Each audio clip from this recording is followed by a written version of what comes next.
How do we move from diversity to pluralism? And why is that so good anyway? One of the useful ways to look at the impact of pluralism on society is through the lens of social science data and the concept of social capital. Social capital, or the networks of relationships among people who live and work in a particular society, is what enables society to function effectively. We participate in these kinds of networks every day, probably without even thinking about them. They could be a group of people on a sports team, members of the Neighborhood Watch, or national organizations like the NAACP. Any organization or network that connects us to other people is a source of social capital. In his landmark book, Bowling Alone, sociologist Robert Putnam identified that religious groups are likely the single largest source of social capital in American society.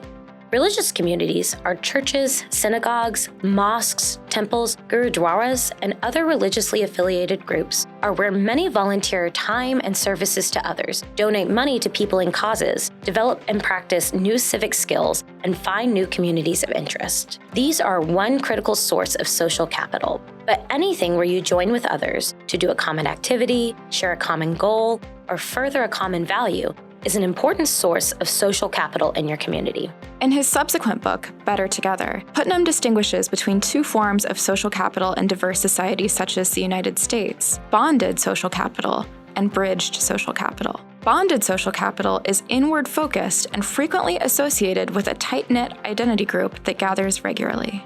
Groups with strong bonded social capital are easier to mobilize toward action than individuals.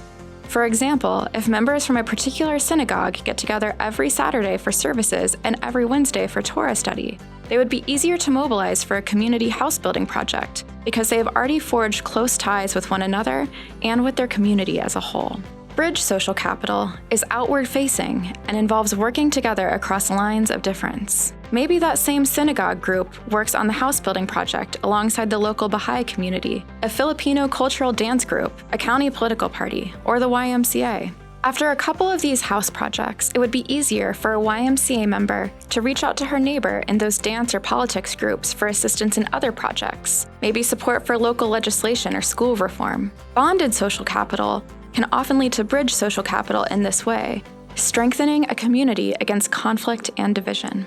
There is ample social science data that demonstrates that forming bridges between different groups in a society, building what sociologists called bridge social capital and what we call pluralism, is effective in disrupting conflict, preventing violence, and bringing about peaceful, collaborative solutions to rising tensions. Here's some evidence. The sociologist Ashutosh Varshney conducted a study of cities in India that experienced various kinds of tension between different religious groups, including riots and mass violence that killed thousands. He found that cities with Rotary clubs and other civic organizations that brought Hindus and Muslims together, or high amounts of bridged as well as bonded social capital, were able to manage tension without violence. Cities that had high bonded social capital, but little or no bridged social capital, cities where people were strongly connected to their insulated communities, but had few relationships with people of different groups, were prone to deadly riots. In other words, the single most significant variable in preventing violence was the existence of bridged social capital. Could there be a more persuasive argument for intentionally forging relationships across lines of difference?